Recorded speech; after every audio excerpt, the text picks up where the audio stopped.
silakan duduk. Iya, Ibu.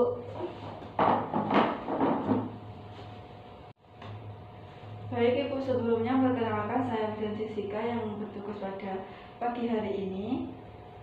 Apakah ada yang bisa saya bantu Ibu? Bu, sebelumnya apakah ada keluhan dari Ibu? Jadi begini, Bu, saya tidak ada keluhan apapun, tapi saya ingin mengetahui KIE tentang sifilis, Bu. Baik Ibu, saya akan menjelaskan tentang sifilis, tapi saya sebelumnya izin untuk mencuci tangan dan menutup pintu terlebih dahulu ya. Oke, Ibu. Baik Ibu, sebelumnya saya izin mengetahui dan tes terlebih dahulu ya. Oke. Nama Ibu, Milin, umur, 23, jenis kelamin perempuan, agama, Islam, suku bangsa, pekerjaannya, ibu rumah tangga, pendidikan, SMA, status pernikahan, menikah, alamat, Jebres Solo, nomor telepon. 085251. Baik Ibu, di sini saya akan menanyai terlebih dahulu apakah Ibu sudah mengetahui apa itu sifilis dan gejala dan akibatnya. Belum, Ibu. Baik, Ibu, di sini saya akan melakukan persepsi mengenai KIE tentang sifilis G. Pertama, saya akan menjelaskan pengertian sifilis. Sifilis merupakan infeksi sistematik yang disebabkan oleh Spirochaete treponema pallidum dan merupakan salah satu bentuk infeksi menular seksual. Selanjutnya, sifilis secara umum dapat dibedakan menjadi dua, yaitu sifilis kongenital ditularkan dari ibu ke janin selama dalam kandungan, dan sifilis yang didapat atau acquired ditularkan melalui hubungan seks atau jarum suntik dan produk darah yang tercemar. Selanjutnya, menjelaskan deteksi dini sifilis. Mengingat banyaknya infeksi sifilis yang tidak bergejala dan tingginya prevalensi sifilis, diperlukan screening sifilis secara rutin untuk mengendalikan sifilis di masyarakat.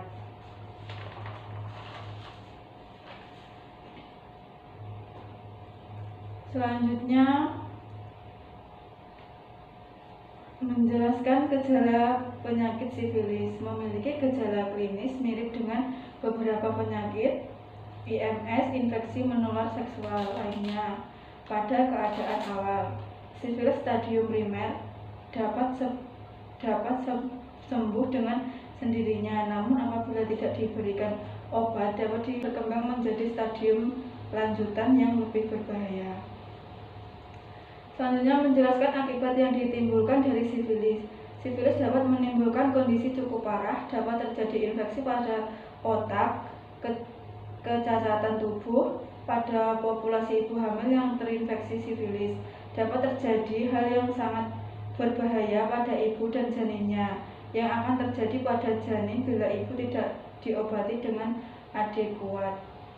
Akan menyebabkan 67% kehamilan berakhir dengan abortus, lahir mati, atau infeksi neonatus, sifilis kongenital. Dan selanjutnya, menjelaskan pencegahan penyakit sifilis. Tidak berhubungan seksual sebelum menikah, saling setia pada pasangan yang sah, gunakan kondom apabila salah satu pasangan beresiko terkena IMS atau HIV atau AIDS dan lain-lain. Baik Ibu, apakah masih ada yang ingin ditanyakan? Ya, Ibu. Baik Ibu, jika Ibu sudah mengerti yang saya jelaskan tadi, Ibu, secara umum sifilis dibagi menjadi dua. Itu apa saja Ibu? Baik, Ibu. Yang pertama yaitu sifilis kongenital atau ditularkan dari ibu ke janin selama dalam kandungan. Dan yang kedua yaitu sifilis yang didapat atau acquired atau ditularkan melalui hubungan seks atau jarum suntik dan produk darah yang tercemar. Baik Ibu, Jika ada yang masih ditanyakan lagi, bisa kembali lagi ke sini ya Bu. Baik Ibu, terima kasih atas konseling yang Ibu berikan. Saya pamit pulang terlebih dahulu Ibu. Iya.